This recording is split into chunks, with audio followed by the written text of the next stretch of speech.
One good thing about the Salafi school of the 90s and 2000s was that the Aqidah books you guys are reading are human developments. Understanding Wittgenstein's theory on language will actually help you understand the Sifat controversy. The problem is not the critique. The problem is the critique is lacks adab, and it goes from, okay, he's wrong to he's a kafir and he's a CIA agent. That's the problem, right? How many fights do you want to pick today, man? Forget me, go listen to these other three guys. We were talking about this in the car as well. You famously kind of moved away from a kind of, let's say, a passionately held worldview that you used to have to a different kind of, someone could say a different worldview, and it was quite public about it. Some of the criticism that you might get from people is, you know, people like that, they're just kind of flip-flopping around, they're going to keep changing their worldviews. And so my question is, will you ever go back to Windows? No, never. Okay. I have repented, Yeah. and there is no going back. MashaAllah, MashaAllah. But in Nice one. on a serious note, we've been kind of following, obviously, your, you know, your discourse and some of your writings and your lectures and stuff. The last time we spoke was a good few years ago, all three of us. But since then, I've noticed you've been, mashallah, doing lots of great work in terms of reaching out to different scholars you spoke at, you know, alongside different scholars from different backgrounds, Ash'ari, Athari, and Maturidi, and so forth. But one thing that I noticed, and we spoke about briefly, was you say that you don't take a position in that traditional historical kind of classification of Ahlul Sunnah, but you say they're all correct, we should all get along. Why that ambiguity is something some people might be questioning. Jay, so this is a deep question. I will ask you to allow me to elaborate a little bit on that. And also a quick disclaimer that you've asked a bit of a technical question. So if our viewers are not aware of any backgrounds of this nature, then this probably is not a useful conversation for them. The disclaimer is this is an advanced topic. That's what I'm trying to say. So let me answer at different tiers as well, because it is an advanced topic. At level 1, I would say to the average Muslim that comes to me, if he were to or she were to ask me which school should I follow, I would say whichever of the mainstream schools that you find comfort in, whichever of the mainstream schools makes you feel the most love of Allah and His Messenger, fi kullin khair. That would be my generic advice. Whether you go to a Deobandi, a Tablighi, a Salafi, a Ash'ari, a moderate Sufi, and the mainstream I'm talking about. I'm not talking about the whirling dervishes. I'm not talking about, it would be sensible here. I'm talking about the ones that we know, you know, the ones that we're aware of and interacting with, you know, Jamaat-e-Islami. Like, these are the main Ahli Hadith. Fi kullin khair. They're all good. I'm not saying they're all equally the same. I'm saying fi kullin khair. Okay, this is at the level 1. Okay. The level 2 would be that what if somebody goes like, okay, but I've studied all of them and I kind of sort of see that there's good in all. You know, so now we're talking about somebody a little bit more muthaqqaf, a little bit more, you know, understanding. And now he wants to know, but I want to study a book of Aqidah. I want to be involved for a few years in a madrasa. Should I go to Jama Islamiyya, or should I go to, you know, Al-Azhar, or should I go to, you know, Malaysia, or should I go to Timbuktu? All of these are different strands. Now he knows a little bit and he's interested in pursuing. To that person, I would say, understand what you're getting into in all of these and go to the one that is the most conducive to multiple factors: logistics, family, finances, the level of education. Don't base the primary factor on the version of Aqidah. I would literally say this. That is a factor. If you already understand these different schools to a good degree, and now you want to further your Islamic studies, then look at a whole bunch of factors. Political safety. Yeah. Literally, you don't want to go to a place that there's going to be a civil war in a few years, Allah musta'an, you know. Look at a bunch of factors and then go there and absorb all they have to teach you, but with an open mind. Meaning, understand, had you gone to another university, another institute, you would have been exposed to an alternative that has completely proved itself internally, just like your current system is internally consistent. So go there with an open mind. Understand that this is a great interpretation, a great understanding, and alhamdulillah, there are other understandings out there. This is level 2, okay? Does someone need to get into that though? Even level 1, you describe as some, okay, choose whichever one you feel. Well, yeah, because does someone need any, do you need? By need, do you mean salvation? No. Yeah. But by need, do you mean like to fulfill intellectual curiosity? Yes. Because if somebody's interested in, well, what is fiqh? What is aqidah? Complete layperson. You're like, just go to your local masjid and study. That's what I would say. Go to the one that you feel the most comforted in. Accessibility. Accessibility, yeah. Oh, but it's not needed for we need salvation. some instruction or recommendation to the person teaching that person then. Who am I to Should we instruct say- the third person? I mean, the person is coming to me and wanting to be told, because again, the way the world works, they want these simplistic answers, and I'm not like that anymore. Maybe we need to provide that to them in a So then in a you might become a part of the non-partisan way. problem. in Because a, my goal, by saying what I say, my goal is to put that kernel of open-mindedness even in this person here. My goal is that this person, inshallah, they will understand that actually in this particular field I have studied and perhaps I am an expert, and yet still I'm saying, fi kullin khair. Maybe that little idea is going to resonate with them for years to come. So that's level 2 I explained now. Okay. Level 3 is now the more, if you like, complex one. Level 2 is basically like you go, you study, you take a tradition, you come back knowing your own tradition and understanding that there are other traditions that are just as internally cohesive and just as internally validating as your own. So don't take them as the enemy. You do you and let them do others, and we have bigger fights to fight. However, the problem with level 2 still remains, and that is that at level 2, the average graduate who hasn't really critically thought still internally believes, and that's what he will have been taught, that my paradigm is the best paradigm. In fact, it is the only authentic paradigm. And all of the other paradigms, okay, I don't doubt their sincerity, but they're wrong. In fact, they're misguided about aspects of theology. In fact, if depending on which school you go to, they're actually mubtadi'. is this widespread? Okay. This feeling, this.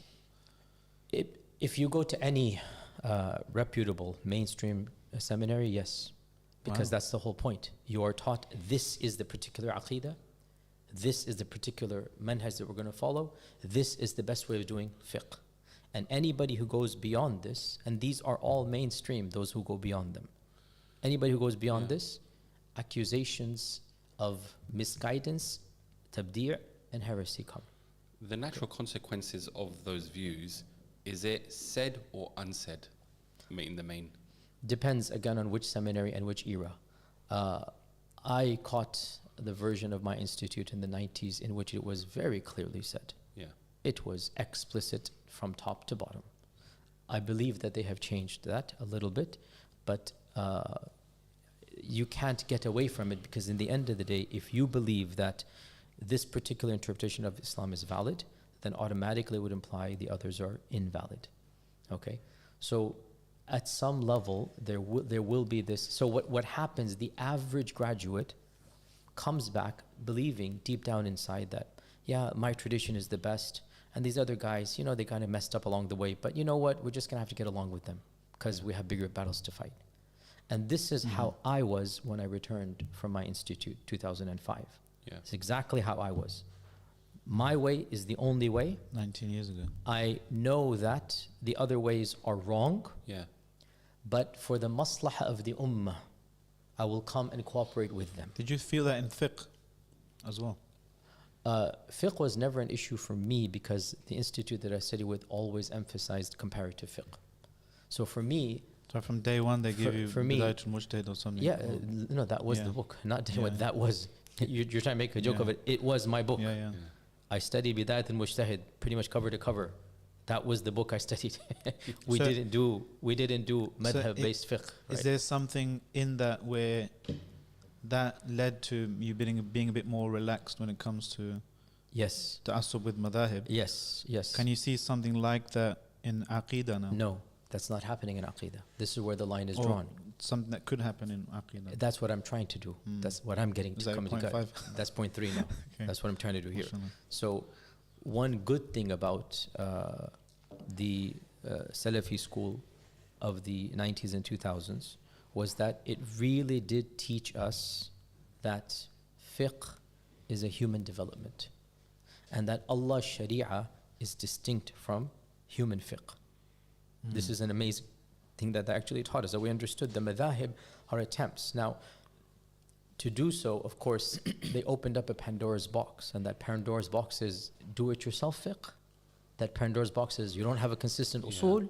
That Pandora's box is zahiri, like, literalism. Yeah. So there are negatives that come with that type of opening up as well. Yes, but the thing is that the average well-grounded Salafi student of knowledge will inherently be more open-minded to fiqh differences. Really? The average open-minded Salafi student of knowledge, not some strands of Salafism. Okay. Like the strands that study fiqh. You're talking about one Jordanian strand, that's something else. But mainstream Salafi fiqh, like they will understand that, okay, it's not that big of a deal. Even if you say this, it's not a matter of bid'ah or whatnot, it's not that big of a deal. Of course, Aqidah, there is no compromise in Aqidah. Okay, that's taught by all of the schools. This is level 2. My point with level 2 would be, if you get to that level where you're going to work with others for the pragmatic good, that is good enough. But still, there's a cognitive dissonance. Something in your heart that... There's something in your heart. It's an angst. It's There's going an to create. angst. And it's not healthy for the ummah. I was that person from 2005. I mean, even before, but my active da'wah 2005 up until around 2015. When it did not make sense to me. It just did not make sense to me. Yeah. These are not evil people. And of course, the worldview I held, we were not just accusing them of bid'ah, we were accusing them of shirk. If you know what I'm talking about. Yeah, of course. And for those who don't understand, you can listen to my library chats. I have them very clear. I've been very open about this, right? Yeah. We were accusing them of shirk. How do you compromise on somebody whom you're accusing of committing shirk? Yeah. And this is my cognitive dissonance. Like, this doesn't, and then I know these people, I'm interacting with them. These people are more pious than I am. Their tahajjud is better than mine. Their actual love of Allah and His Messenger is shining through. I don't see any shirk from them. You know, what your teachers say in a closed room when it's only your group, that's just your own, internal box that your own. But when you actually go and interact with them, you see a different side of things. Yeah. And it became clear to me that it's not that simple. But I couldn't understand why it's not shirk. This is, again, 15 years ago. Because what I had been taught, to me, it seemed as simple as 1 + 1 = 2. Yeah. My version of Islam was solid. Like, this is shirk. This is exactly the Quranic shirk. How come these guys don't see it? How come they don't see what I'm seeing? This is what led me to study for a few years directly from their books and ask their scholars very deep and probing questions. An open mind. And the difference was the open mind. Because when you go with blinders, when you go wanting to critique, when you go with the mindset of You're going to find whatever you're looking for. of finding faults, you're going to find what you want to find. I went with the mindset of, I don't think I've understood these guys. Not with the mindset I want to become them. With the mindset of, clearly I haven't understood what's going on here. I think they call it empathic listening. Empathic in understanding and listening. Yeah. So that was the mindset that I had.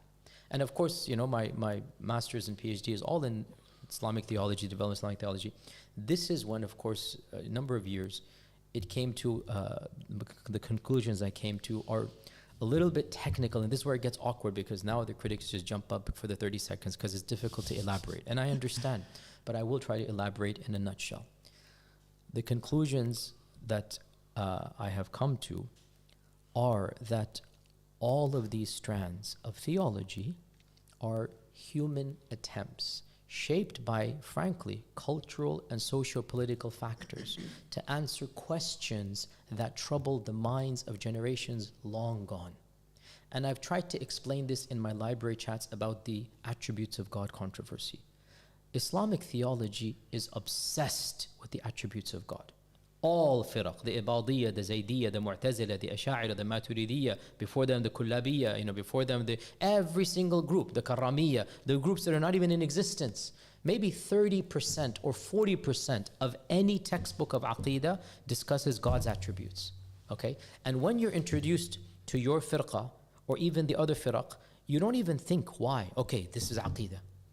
But the third level, the 3-dimension, the higher level is like, hold on, why are we obsessed with Aqidah when it comes to Sifat? Why is the Sifat an Aqidah question? Yeah. The Sahaba never debated Sifat. When you go in, and I've done my library chats, when the Muslims entered Damascus for the first time, and Aqidah was a clean slate. There was no writing on the wall. There was no table of contents, right?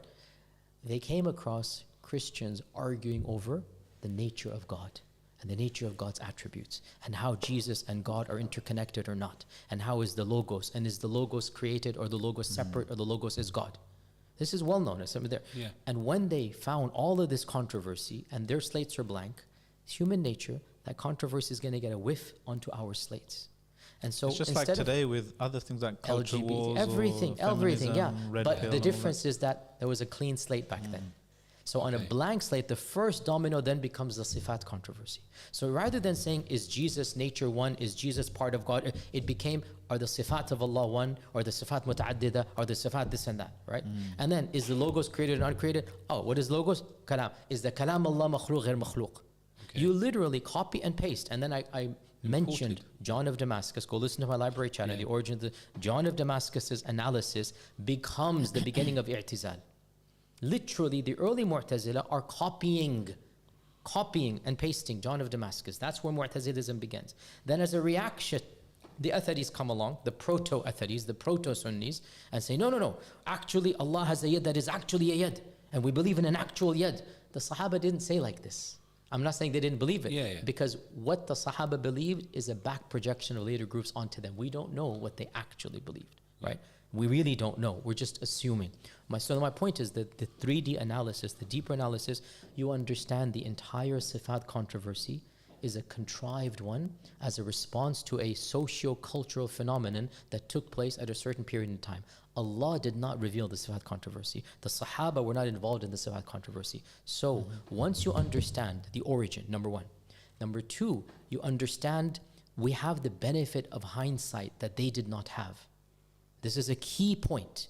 We have 13 centuries of looking at what actually happened because of the Sifat controversies. Whereas the founders of these movements and the icons, Ibn Taymiyyah and Ghazali and Al-Razi, did not have what we have. This is not to say we're better than them, because again the critics come and say, oh, so you think you are... A'udhu billah. No, we are standing on the shoulders of giants. But here's the point, because we're standing on their shoulders, because of their shoulders, we see what they cannot see. Doesn't make us better than them. It's just that they paved the way. They did so much. Now we have the opportunity to look back. And what does this show us? These 13 centuries of debates, what did we gain by them? It's awkward to say this. It's like the kid who cried out, the emperor's no clothes, if you know the parable here. But the reality is, all of these strands were bickering and fighting over semantics. That's just a fact. Those who affirmed Allah comes down, istawa, or yanzil haqiqatan, versus those who said yanzil is a metaphor. They're both praying tahajjud to Allah. Yeah. In the last of the night. Yes. Those who said Allah is yasma' bi sam'in huwa hu, wala laysa huwa, and basically they're trying to make ta'wil of sam' of Allah, which is the Mu'tazila, right? And the Ash'ari said this, and the Maturidi said this, and the Athari said this. In the end of the day, all of them, including the Mu'tazila, they're raising their hands to Allah when their son is sick and they're saying, Ya Shafi, cure my son. It's just how you're phrasing. It's just a matter of philosophy of language. That's how it is, right? But there's a, sorry to interrupt, there's a qualitative, there's a difference between that, I'm completely with you there, but when you started this convo, when it comes to Tawheed and Shirk, in terms of somebody saying, oh, so-and-so, oh, be this and that, or saint so-and-so. Even this goes back to an understanding of what exactly is intended and what defines a God. But do you see that as a kind it's a separate controversy. No, it's a separate controversy to this one. I'm giving the sifat one, and what you're talking about is a distinct controversy which is not directly related to sifat. The claim is made that it is related, but it is not related. But does it map onto the schools historically? Not the early schools, no. This controversy is coming after the 6th, 7th century. Whereas the controversy of the sifat is from the 2nd to the 5th century, the formations are done.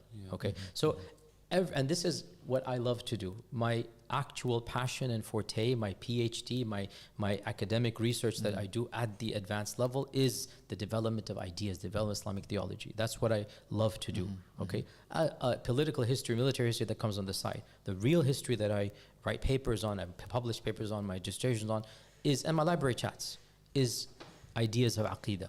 So once you understand that it sounds sacrilegious to the average student of knowledge, the Aqidah books you guys are reading are human developments. Yeah. Trying to solve problems that are relevant to certain eras and epochs.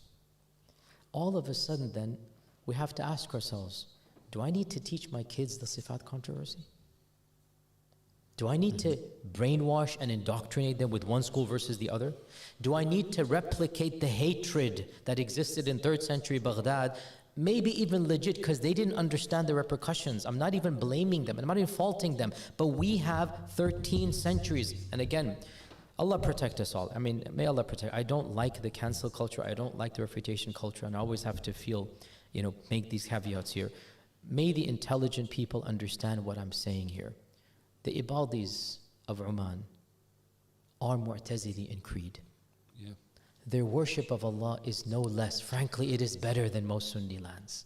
Frankly, if you've ever visited Oman. Yeah, I have, yeah. Their akhlaq, their Amazing. tahajjud, their Quran, their strong iman. I know the critics are going to go absolutely crazy with this. I'm not saying Mu'tazilism is correct, but I'm saying the way you guys made it out to be the brother of shaitan, no, it's not. I think partly. So let me finish this one point Yeah. here. So the accusation that if you say X, this will imply Y, that syllogism is a figment of the imagination of the critic. If you deny Allah's istiwa, then it's going to happen. Well, this then is from you, not from the people themselves. The Yeah. people who actually hold it don't go there. And this is what I'm saying when I say we have the hindsight of history. 13 centuries, we look back. The Zaydis of Yemen are Mu'tazili. They're praying tahajjud and doing everything as well. You know what I'm saying? They clearly, the i'tizal, they believe, the Ibadis believe the Quran is makhluk. The Ibadis believe the Quran is makhluk. Their Grand Mufti is on YouTube literally defending and then saying, but Sunnis, he literally said, but Sunnis, you guys made this a bigger issue than it needed to be. We still recite the Quran, take the Sharia. That's his view. I'm not saying I agree with it, right? Yeah. And look at their laws and look at the people. So what I'm saying is, firstly, the origin of the controversy. Secondly, the hindsight that we now have, okay? And then thirdly, at a deeper level, we have access to various disciplines of knowledge that earlier scholars did not have, that we can employ as tools to better understand. And of them is the philosophy of language. Yeah. For example, with the Sifat controversy, we now understand the usage of language, the functionality of language. Yes, true, Ibn Taymiyyah, mashallah, tabarakallah, he did contribute, a little bit in the nominalism and great. But the level we now have, because that's what the modern world has done, it really has gone to a level of ilm that is unprecedented in human history. And frankly, understanding Wittgenstein's theory on language will actually help you understand the Sifat controversy to the point of it making a non-controversy. You can literally take Wittgenstein's theories of language, look at the Sifat controversy and collapse it all and say, well, actually, there is no controversy. Have you thought about writing about that? I have, but again, time is always precious. My problem is I'm spread so thin in different ways. So to finish this off, Yeah, so then you look at the origin, you look at hindsight, and then you look at ulum that we now have that they didn't have. Yeah. Put all together, and you start to realize much of what we took as being important was actually superfluous. We don't need the Sifat controversy to be good Muslims. And if you are an Ash'ari or Maturidi or Mu'tazili, I know this is going to get me cancelled immediately in the Sifat issue, because the Mu'tazila, here's the point, the Mu'tazila, the main issue with us and them is qadar. Yeah. I say, and I will say this, may Allah protect me from, the problem is not the critique, the problem is the critique is lacks adab, and it goes from, okay, he's wrong to he's a kafir and he's a CIA agent. That's the problem, right? The problem is like he's wrong. Fine, I know you're going to follow mainstream Sunni thought you're going to say I'm wrong. I get it. But don't make it bigger than it is, okay? I am saying the modern Ibadi movement has issues, but Sifat is not one of them that's going to cause any issues between us and them.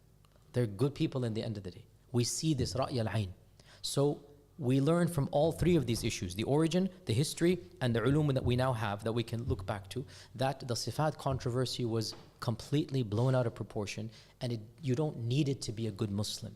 So when you ask me, what are you, Ash'ari, Maturidi, Mu'tazili, Athari or whatnot, you understand, I don't believe in these boxes anymore because I understand where the controversy came from. And I empathize, I know this sounds weird, with all of them. Yeah. I genuinely see where they're coming from. And I don't think any one of them is divine. They're all human attempts to answer questions that were problems of their time. It's a historical controversy. I like studying it. I don't find myself having to carry a card about one of these past issues. So on this, Sheikh, look, so there's three options for the general population now. Is it one that we minimize the engagement with understanding Aqidah in those classical boxes as one option?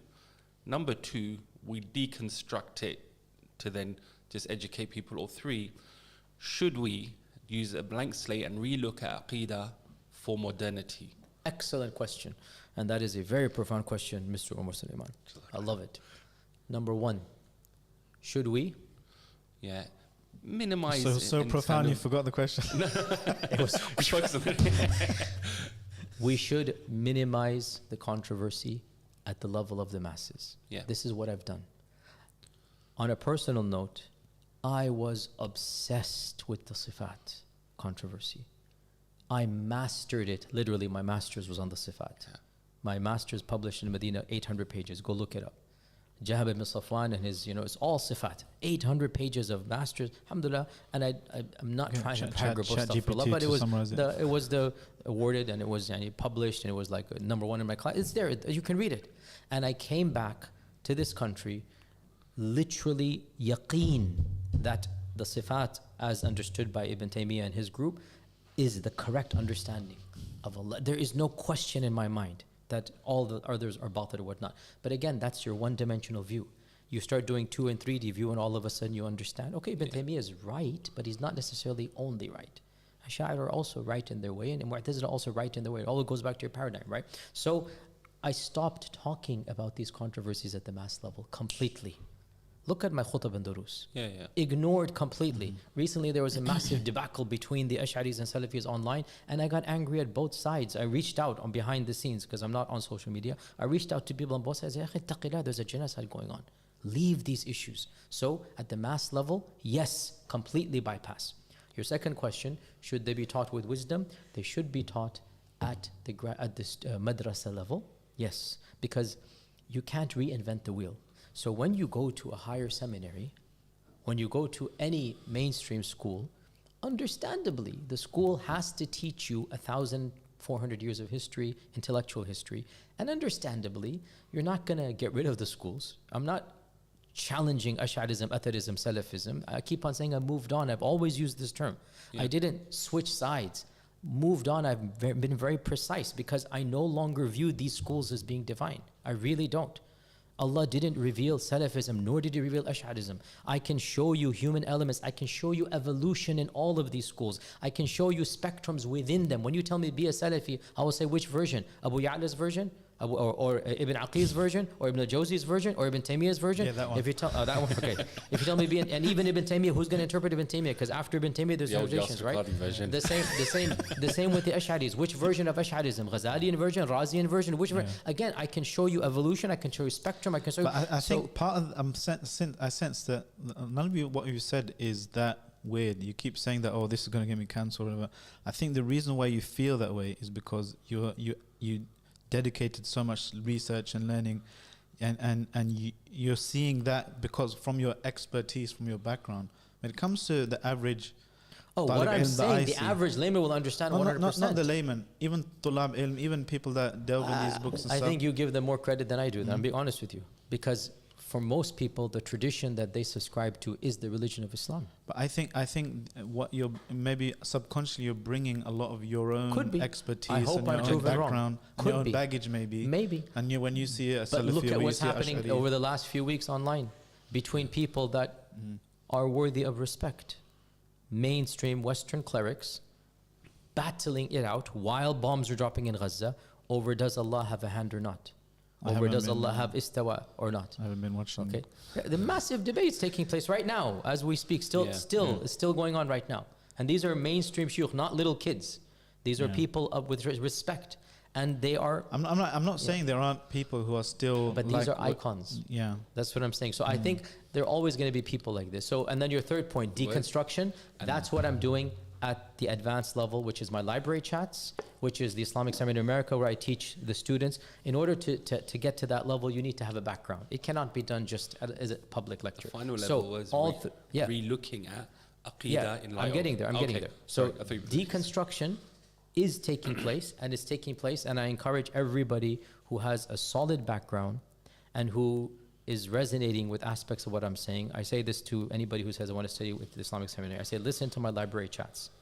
If you find my library chats appealing to you, these are tidbits of the real philosophy of the seminary. Go ahead and apply, and it is an accredited seminary. You're going to get a master's degree that is accredited by the Western world. So apply to that, because that's where we go into that level of thinking. Okay, that's level 3. Level 4 then, which is when you ask me, which class was I the most excited to teach? Yeah. That's level 4. Yeah. That is, what does modern Aqidah look like? I don't care about the sifat. We all have teenage kids. None of them are debating about the sifat. I know somebody's going to take that little clip. Yeah. Okay, I don't care about the sifat controversy. Yeah, exactly. Of course, the sifat I'm of looking Allah. out for your best interest. Thank you, yeah. Even though It doesn't matter. If I say the sky is blue, they're going to come and say whatever it is. You deny it can be any other color. Yeah. Allah musta'an. Yeah. I'm a firm believer, as Allah says in the Quran, that which is done for the sake of Allah will remain, and that which is done for others will be gone. فَأَمَّا الزَّبَدُ فَيَذْهَبُ جُفَاءً وَأَمَّا مَا يَنْفَعُ النَّاسَ فَيَمْكُثُ فِي الْأَرْضِ. So my goal is sincerity and ikhlas and hidayah.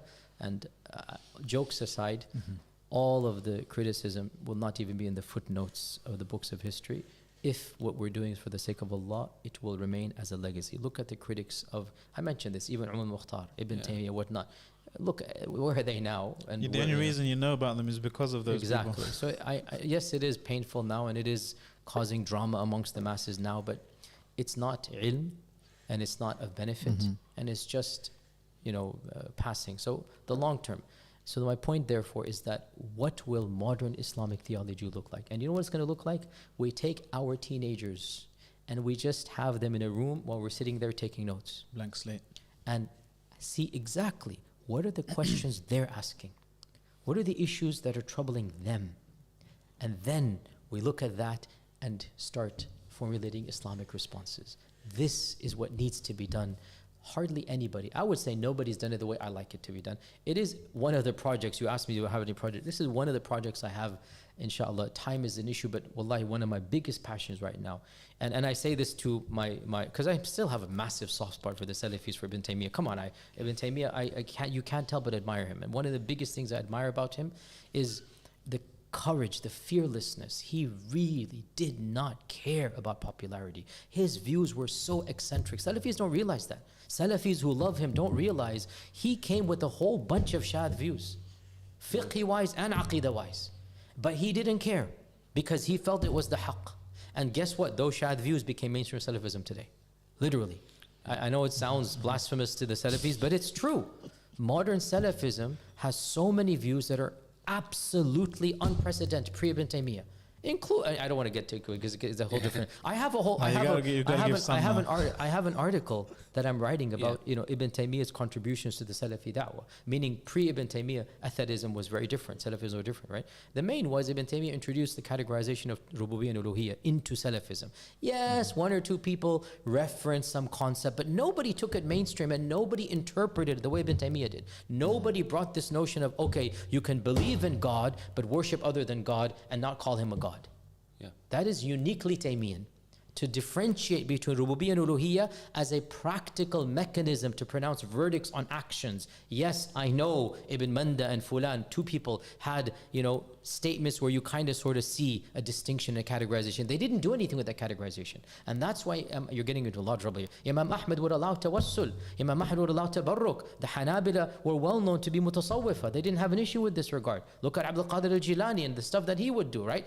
Ibn Taymiyyah comes along, the first person in human history history to say you cannot travel to the qabr of the Prophet ﷺ with the intention of visiting grave, that becomes a bid'ah and a stepping stone to shirk. Again, I respect Ibn Taymiyyah immensely, but I challenge you to find me based upon his distinction of ubudi rubiyyah. There are some that had other reasons, but Ibn Taymiyyah is coming from a specific theological paradigm. Okay? Anyway, you got me into a lot of trouble there. So my point is that Ibn Taymiyyah redefined Salafism completely with shadh, unknown views. He brought them in. They're now mainstream. It is a fact. Take it or leave it. Those It's a views, fact. qualitatively, they seem to be more about classification, more about the human elements of the science, no? Rather than... But they're still reading in a theology that was not understood.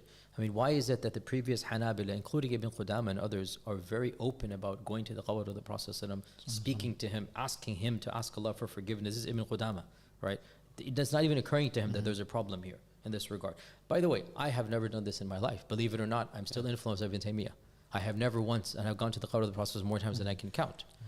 And I go and I have utmost hayba and respect, and there's awe, and there's genuine awe in front of me is the most sacred body to ever have walked the face of this earth. And Allah knows that awe that I have. But to this day, I have never said, Ya Rasulullah, ask Allah for this and that. But I don't have a problem with the one who does. And I know that's going to get into a massive problem. I don't. How can you, Ibn Nawawi, Ibn Qudama, I mean, I can give you 50 scholars who said that. Qurtubi, they all say this, right? Controversy comes when it's kind of applied beyond that, right? And when you kind of... So we're opening up the door of what is istighatha and what is tawassul. And you can go over my talk there. But yeah, the controversy comes everywhere. Even with this, I just said the controversy comes. So I am no longer emotionally invested in this, because I recognize all of these people are coming from different paradigms. I have to choose one in my own personal life, and because I was born and raised, well, not born, but I was born in a Jamaat Islami background. My father was one of the founders of Jamaat in America, Maududi and, Haraki. My critics say he's gone back to his roots because now he's a Haraki activist, you know what I'm saying? Okay, khair, it is what it is. But my education was in a Salafi paradigm, and I don't have a problem saying, yes, Ibn Taymiyyah's impact on me will probably remain, till the day I die. There's no problem with that. But my point is, I don't have a problem with all of these other mainstream normative interpretations that would do things that Ibn Taymiyyah and Ibn Abdul Wahhab would consider shirk and bid'ah. It's their interpretation. I see from this other group's paradigm, it's not, it goes back to your paradigm and your definitions. Ibn Taymiyyah's definition, and then especially Ibn Abdul Wahhab's definition, are radically different than the definitions of Ibn Hajar.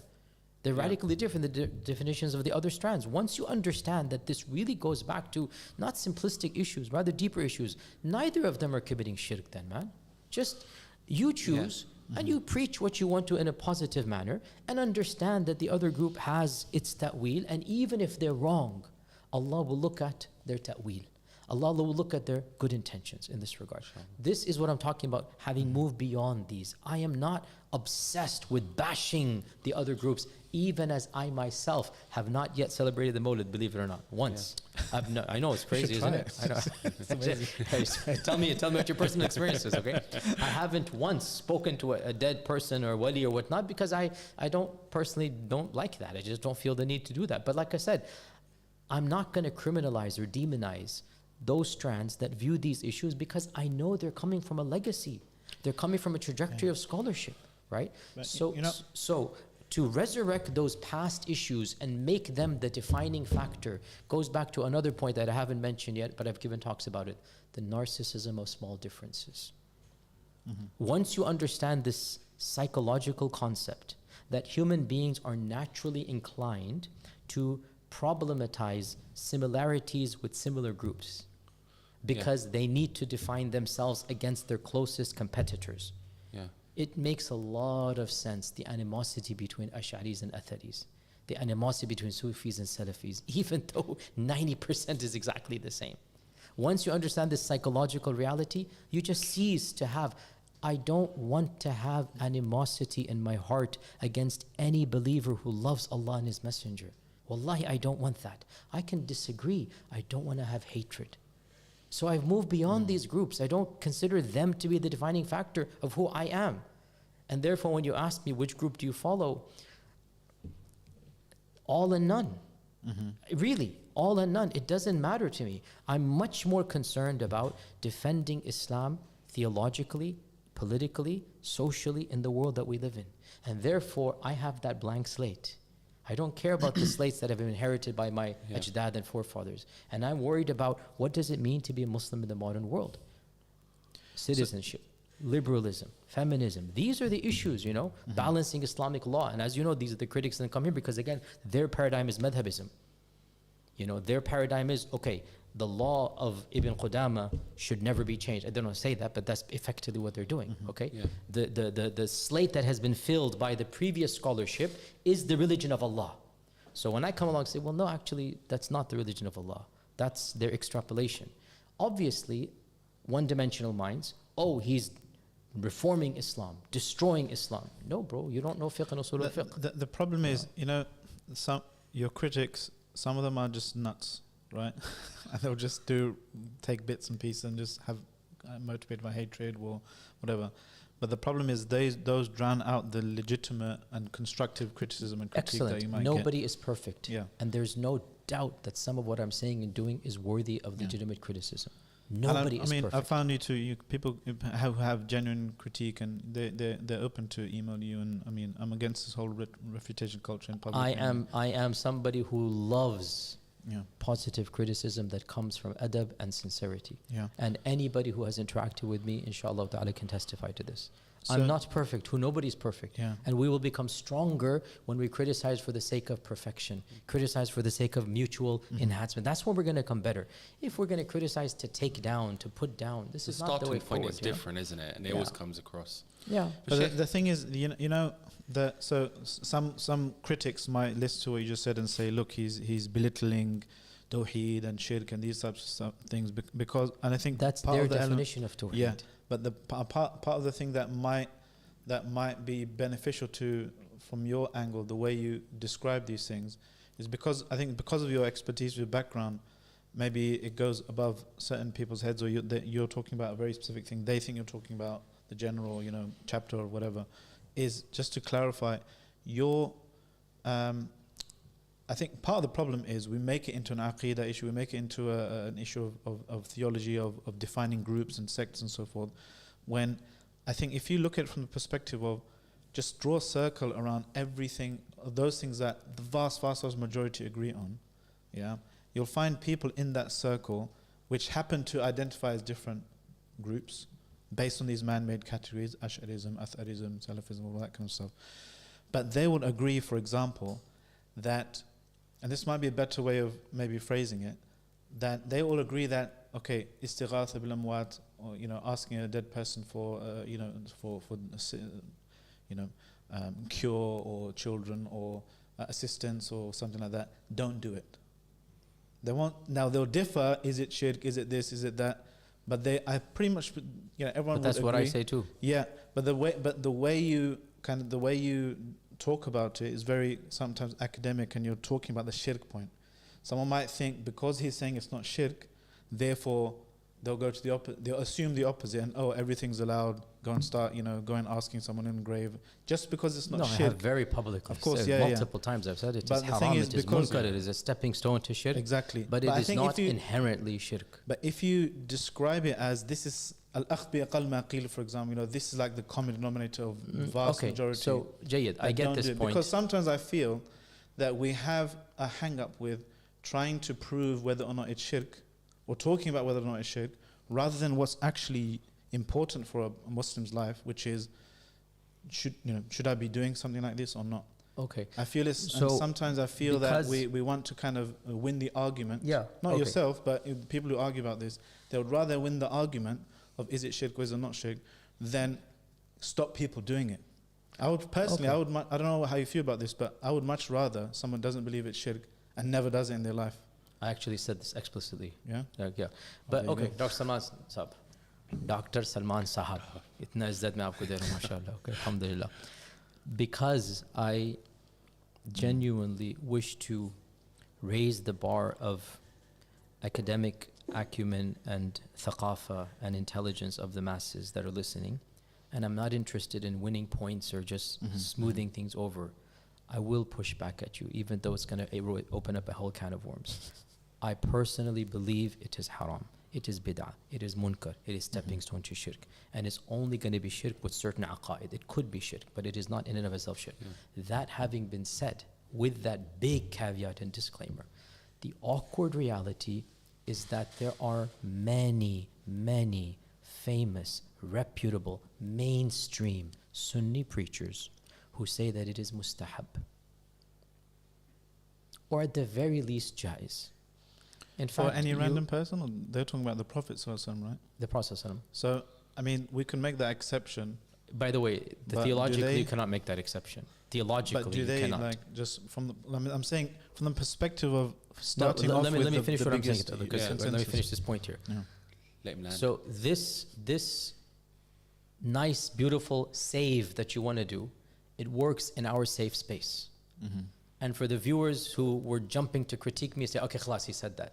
I'm going to give them ammunition now, because my goal is not them.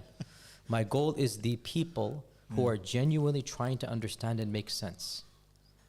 I don't want to mention names, but pretty much every single reputable mainstream Western cleric outside of the Salafi paradigm believes it is jaiz or mustahab. That's just a fact. Yeah. I've spoken to them. Yeah. I accused one of them, one in my heyday Salafi days, of literally saying, you are preaching shirk, but Allah will forgive you because you don't know any better. That's my ignorant 25-year-old idiot self. Literally, you're a kid, your teachers tell you this, you go regurgitate it, right? I literally said to somebody 20 years older than I am, the senior most cleric, and you know, you get who I am, Yeah. literally said to him, and I feel so stupid now, but it was what I felt, this is the haqq, I need to make iqamat al-hujjah. You know, I say, look, I need to tell you that you're going to hear this from other people, but I am preaching that you are preaching shirk. And I would say this to your face. I felt, mashallah, validated, okay? And what do you expect him to do? So to be pedantic, accurate here, this nice simplistic back and forth we had is disconnected from reality. Those guys don't say it's haram. For Who cares if it's only for the... You can't just do shirk with one person, not with the other. but that's the thing. The reason why they make an exception about the Prophet ﷺ, you can see there. So it's an I know for a exception, right? fact, I can't mention names here because, I mean, he has public articles in it. I know for a fact one of the icons of that strand literally has an entire paper justifying it for Anbiya and Awliya in English. Anbiya and Awliya. So your theory here and your attempt is nice, but my interest really is the long term. Let the cancellations occur. I hope, inshallah, when people listen to this, do your own research. What do you do when the bulk of the ummah is not agreeing with you in this regard? This is the dilemma I faced 15 years ago. When you come to the realization, you're the minority when you say that. And you are when you don't understand the default of the Shafi'is of Egypt, of the Syrian scholars, of the Yemenis, of the Moroccans. The default is that it is jaiz. That's why you have to go deeper and understand where they're coming from and understand their definitions of shirk and tawheed is radically different than ours. And then you need to understand where they're coming. As you go deeper and deeper and deeper, and the least that you will come to is, okay, they have a paradigm, may Allah forgive them for it. That's what I'm upon. I'm not saying they're right. I'm not saying they're right. I'm saying I see where they're coming from, and in their worldview, it is not shirk. That's what I come to. You understand what I'm saying? Yeah. So this is why we have to move beyond the platitudes and the slogans and get to the real nitty-gritty. How can you achieve unity with groups that you think are worshipping other than Allah, even if you say, okay, Allah will excuse them for their ignorance, because you're still saying that they're worshipping other than Allah, you know? You're still, and by the way, the haram doesn't save you. Why? Because Ibn al-Wahhab clearly, like what literally says, you know, even if you say it's haram, but you don't think it's shirk, you are a mushrik. Yeah, but I mean, That's his view, literally. That's his literal view. so I see that as like kind of on the fringes, but there is As is the person like himself. I think even those who would say, for example, okay, it's jaiz, it's mustahab, they in their practice, okay, apart from the more extreme ones that even that intuitively the average Muslim kind of looks upon and says, well, this is a bit. I agree. The fitrah finds The this. fitra would 100% kind agreed. of keep kind of like a Yes. magnet, draw them to not going there. And I think it might be kind of sometimes I think it almost talking about it and think of it as a big thing, because even if you're speaking against that mentality, it's kind of accidentally reviving and keeping that thing alive. Okay. Whereas maybe I would feel reducing the commitment to convincing people about that issue. I was thinking maybe ibadah, maybe we've got the notion of ibadah as some kind of simply definable thing wrong. So I would, if I were to meet one of these shuyukh, I would say to them, my dear brothers in Islam, you know this is a controversial issue. And none of you say it's wajib. None of you say it's wajib. Why don't you just let it be? I would literally advise them, just get out of this controversy, because you provoke the other side. I know the other side's acting rash and foolish as well, but by you constantly doing this, you're going to provoke the other side. Why don't we just polarize. Yeah, they polarize. Yeah. So I would definitely advise them this as well. Like, don't get involved in controversial stuff. But when all is said and done, I am not interested in categorizing these other Muslims as being the worst of mankind.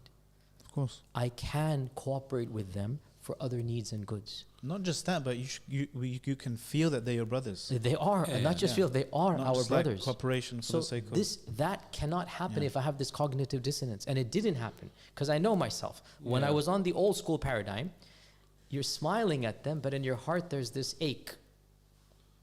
You're sitting and eating with them, but they're not really my full brethren. You can't help it because that's the way you feel. Yeah.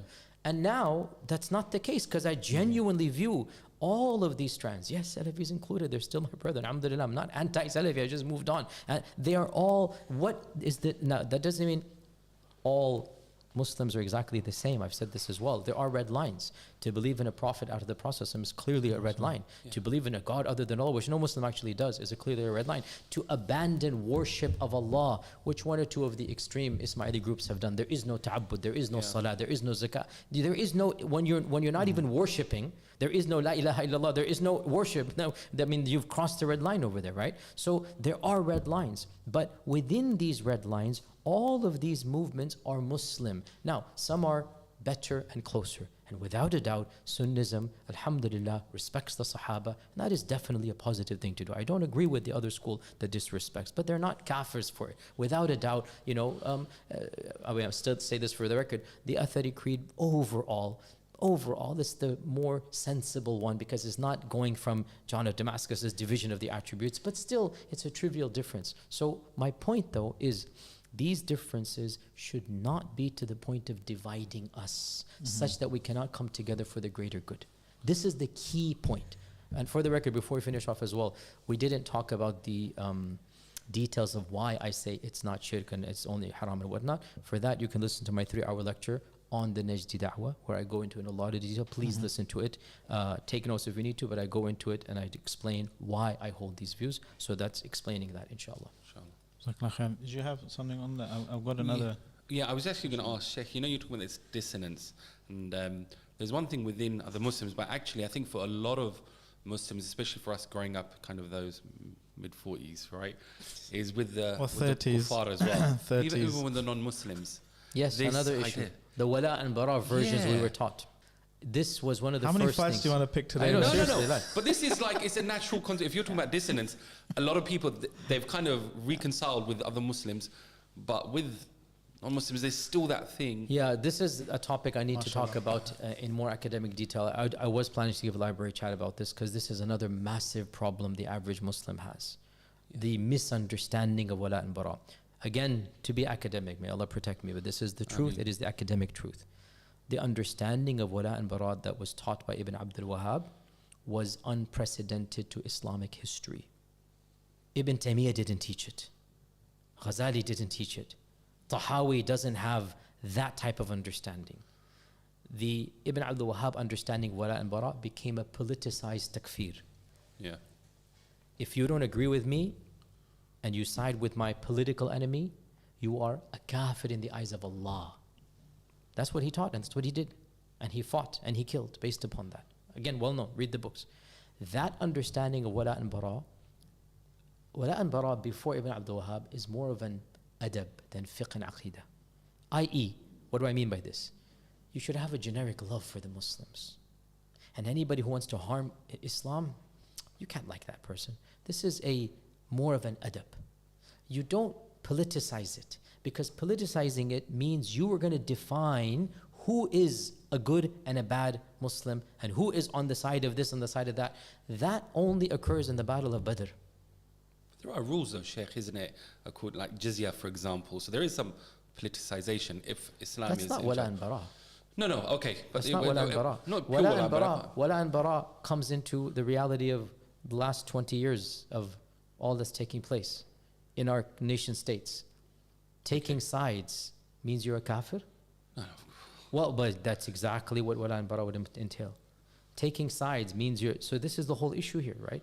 So this understanding needs to be deconstructed academically. I haven't done it yet. Others have done it. I need to I have a big library chat about the reality of wala and bara, the misunderstanding that has come from Ibn Abdul Wahhab's movement, and then after that from the modern manifestations, Al-Maqdisi and others, how they have resurrected that misunderstanding. Ironically, I find this interesting for the academically inclined. SubhanAllah, so interesting, right? This notion is purely coming from one strand of Islam. But because of interaction, it has trickled over into other understandings. You hear Deobandi ulama talking about wala and bara. It's not a part of the Deobandi tradition at all. It's like interesting how they've taken these types of things and when your queen died, right? And something happened. I forgot what, like some child's in the masjid. I want to say, God save the king. Oh yeah, the central masjid. Listen, I'm not taking sides here, but nobody became a kafir. Let me just put it that way, okay? I mean, the whole brouhaha and controversy, I forgot the details, so I should be careful here. But I was just laughing, like, seriously, guys? I mean, you can say it's not appropriate, you can say kada wa kada, but accusations of kufr, accusations of ridda, bro, I mean, ridda, I mean, a'udhu billah. Yeah. I don't think anyone serious, anyone was taken seriously who was online. They were there, like there was. I mean, you're gonna get that kind of mentality. It's like online this extremism that has happened. That if you merely show any type of, you can say acting foolish in this regard. I get it, totally get it. But there is no theology here, in this regard, and Allah understand. It is what it is, man. So your expertise, your background is the evolution, the history of ideas and sects and so forth. What would you... Sects. Careful how you pronounce it. Although you're also... I had an expert on the other one. MashaAllah, MashaAllah. Tilka ummatun qad khalat. My question is, what do you think historians later on would say about today? And how will they describe Muslim sects and groups and so forth today and going forward? So I think we are seeing a new phase of interest and a new revival of questions and epistemologies because of the circumstances we find ourselves in. And later historians, without a doubt, will have a lot to say about our times. We are one of the first generations, especially in the West, that has to tackle sectarianism in a very academic way. You don't find ulama in Pakistan or in Timbuktu or in Egypt tackling sectarianism head on. Because there's no need to. It's the Muslims of England and America that are actually talking and producing academic papers. Sheikh Haytham has produced something. I have multiple talks about sectarianism, right? How we deal with this difference of opinion. Believe it or not, we're actually producing a thought that is effective for the rest of the world. We're producing it in the Western world. Why? Because we have been forced by circumstance to think and to act in ways people outside of us don't have to do. The same applies for what I'm doing now. If I hadn't been forced to think along the lines I'm being, I wouldn't have been thinking along these lines. I'd just be a card-carrying, Taymiyan all the way through. But life and circumstances teach you what books do not teach you.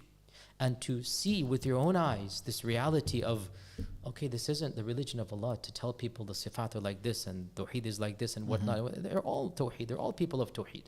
My version of tawheed is but one version. All of these people are loving Allah and His Messenger. None of them in their minds, I have to go back to it, none of them is equating the process with Allah. That's the best definition of tawheed. Knowing what you know now about what happened in the 2nd century, 3rd century, and how later it took on a kind of life of its own, these groups, these That's not going to happen because the chart has already been filled. But do you think that's not going to happen? Do you think there will be new different sects from different angles? No, I don't think so. Not really. There will be fringe movements, but you cannot reinvent that wheel because those are the original dominoes. Those, they have a certain privilege, a historical privilege, not a theological privilege. That might be because of the subject they're talking about. What about, for example, along the lines of secularism or liberalism? The Well, we're modern already issues having that you're these talking discussions. about. We don't call them sects. We don't call them schisms. Or So, groups or parties, identities. You really want to get culture controversial? Let's wars. go for it. Yeah. You interviewed Dr. Haytham al-Haddad 2 weeks ago about secular mind, right? I heard that interview. Actually, it was done ages ago, but Really? just published. Okay, I heard it 2 weeks ago. Okay, and I interviewed Dr. Akram Nadawi because these are public. I'll mention names. Okay, and I interviewed Dr. Hatem al-Hajj about these issues, and my views are also known. Okay, us four, I mentioned by name because they're all public. Yeah. Our views are very close when it comes to Muslims living in modern times under secular lands. Very close. We, and especially me, because I don't know why, just me, but we are extremely criticized by many other strands. We're actually called sellouts, deviants, CIA agents, RAND agents, reformers, whatnot. You all know this, right? This is an example of a modern theological battle taking place in front of your eyes. It's literally a new battle taking place because we are attempting to navigate living in the lands that we live in a very different way than our Are you critics called do. any of that by people with any kudos, or like are you equating like social media comments with? They're social media Are you guys, but- misunderstood, Sheikh, or is it that you're... Is that you are a Points. CIA agent? No. Where's my paycheck, man? I'm No, sorry. is it- laugh there. Is it genuinely that you're bringing something different, or people are misunderstanding you? Are they really understanding the points Both. that you're making? Both are there. I am. Look at what I just said about Aqidah. Yeah. Very few people are this blunt about saying, I don't care about the Sifat controversy. I don't know. I think You think there are people saying this? in my experience, Okay. it doesn't sound that outlandish. It sounds like it feels like you're bringing your background as Could be then. Okay. you Could know be. this I is hope a so. huge schism and this is people are gonna cancel me and people are gonna. Well, they refute are, me. but I'm saying it. I feel my anecdotal experiences that's more like social media kind of banter and stuff, less so the average Molana in my masjid. Even the Deobandi Molana in my masjid, even if you push comes to shove, he'll probably agree with most of the stuff you said. Likewise, the I think moderate my Kufr experiences Salafi. with clerics is different than Yeah. yours then. Yeah. I think Clerics that are trained. maybe you rub them up differently Cleric could be. because Clerics that are with trained. peers that you get a bit of That are you know. trained in their traditions generally don't appreciate this sentiment. And I like I suppose an said, expert, they someone don't who mind someone level who's- 2, and level 2 is okay, I'm right, you're wrong, Live but and we're let still live. let's live and let live. They don't mind that. That if you're talking about that, I agree with you. I'm not level 2 is fine, and I'm happy if you get there, but for the intellectuals, we need to get a level 3. But within all this, I think part of what it is you see when you're shining a light on, and I don't want to say criticizing, because I don't think it's criticism, but you're shining a light on what many people's lives, entire scholarship has been built upon. Then it's like you're taking away the foundations. And What's the goal of doing that? for them to... No, for me. What is the goal? No, there isn't but I don't think you are, Sheikh. This is what I'm saying. Well, see, what you may think is implied, that actually you're building upon, or it's how you've understood the tradition and you're bringing it into how it's manifested today, is very different to saying, I disagree with the tradition. And sometimes it comes out as if you are pushing yourself away from the tradition. And it's how people understand what you're saying. So the tradition is how we got here. We wouldn't be here without the tradition. Yeah. So where there's no need to rethink or change, we should stick to the tradition, without a doubt. But where circumstances force us, where we find the tradition is simply not working, then let us go back and see, is the tradition itself the religion of Allah, or is it a development from the religion? So the default, and this is where I say I'm different from the modernists and progressives, because I don't like their usul. The default is we stick to the tradition. Yeah. And we admire the tradition, with the recognition that the tradition is a man-made product. Yes. But there are going to be specific issues that are going to challenge us. and life will be almost impossible or very difficult. Yeah, yeah. Where that happens, let us, not me, groups of people, senior to me, elder than me, come together and then discuss those particular issues and see, can we find a way that respects the religion of Allah, because we can never compromise. There is no reformation in the deen of Allah. But the interpretations of men, without a doubt, that's interpretations of men. So who's going to make that distinction? Qualified people. I am the least of them, but perhaps inshallah can sit in the room with them. And I can do that. So like I said, I liked the interview with Dr. Haytham. I liked the interview with, you had it with another person as well. And then I gave 2 interviews with Dr. Akram. Tom as well, mashallah, good. And Dr. No, but before I forgot, Dr. Akram as well, and Dr. Hatem al-Hajj. I asked the viewers that are watching, forget me, go listen to these other 3 guys. Sheikh Haytham al-Haddad, Dr. Akram Nadawi, Dr. Hatem al-Hajj. They're all older than me in age. They're all wiser than me in experience. They're all more knowledgeable than me. And all of them are saying pretty much what I am saying, is that yes, theory is great, but right now we're living under a nation state. Right now, we have to carve a way out, understanding that it might have to rethink through some of the simplistic notions we had in the past. This is not a rejection of the religion of Allah. It is actually the proper manifestation of how it should be applied given our context. But also within that, I think we can say, Sheikh, have the humility to say that, and some mistakes may be made. Of course, but it's better. It's a journey, right? Of course, yeah. But it's better than hiding your head in the sand. Exactly. That's not going to get you anywhere. Yeah. Which is what traditionalism does. Yeah. It's better than saying that we cannot change anything because the human product that we have inherited is the religion of Allah. No, that's not correct. So yes, all of us are going to make some mistakes, all of us. But we hope, inshallah, that people will come and help us correct the mistakes and make a bigger and better product for the future, rather than pull people down for the small mistakes that are made. So you mentioned like Muslims vis-a-vis the secular nation state, or secularism today. That could be one of the kind of fault lines that emerge, or historians might look back at. I'm mentioning these so we can kind of preempt it and maybe lay the foundations for being careful not to let these kind of schisms become too extreme and turn I don't think they're going to create they're going to result in the creation of actual sectarian lines, but they're going to be trends. Because I mean, maybe the early, I don't see this happening, but you never know. You never know. Against it. Could be. Didn't You never know know. that about. But yeah, so sectarian. I mean, so you're going to find these trends when it comes to this issue. Obviously, another major elephant in the room is the issue of gender wars taking place right now about the role of men and women. And as you know, this is one of the biggest, hottest topics online. You know, how should men and women? What does it mean to be a Muslim man and woman in our times? And again, my views are somewhere along the spectrum, and you got people to the right of me, to people left of me. So it is what it is, you know. Another is going to be political participation, which is a very, very awkward. And we haven't solved this problem. We have not solved this problem. We have. Yeah. You definitely have not. 100% you have not. We have because we have a Muslim mayor and a Muslim this and okay, yeah, Muslim prime minister. Actually, forget him. Alhamdulillah. I'm worried about these 20 mile an hour zones. Alhamdulillah. 20 miles an hour. The American viewership has no idea what you're talking about. But the biggest criticism Salman Bhai has of his mayor is that he has lowered the speed limit to 20 miles an hour. And Salman Bhai is so angry, I could overlook, so angry that he's going to cancel the mayor. Jazakallah khair, Sheikh.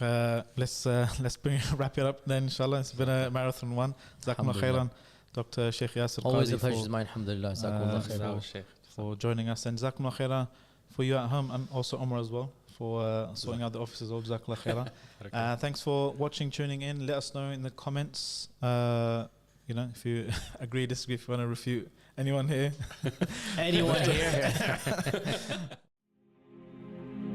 فيا ذلي ويا خجلي إذا ما قال لي ربي أما استحييته تعصيني ولا تخشى من العتب وتخفي الذنب عن خلقي وتأبى في الهوى قربي فتب مما جنيت عسى تعود إلى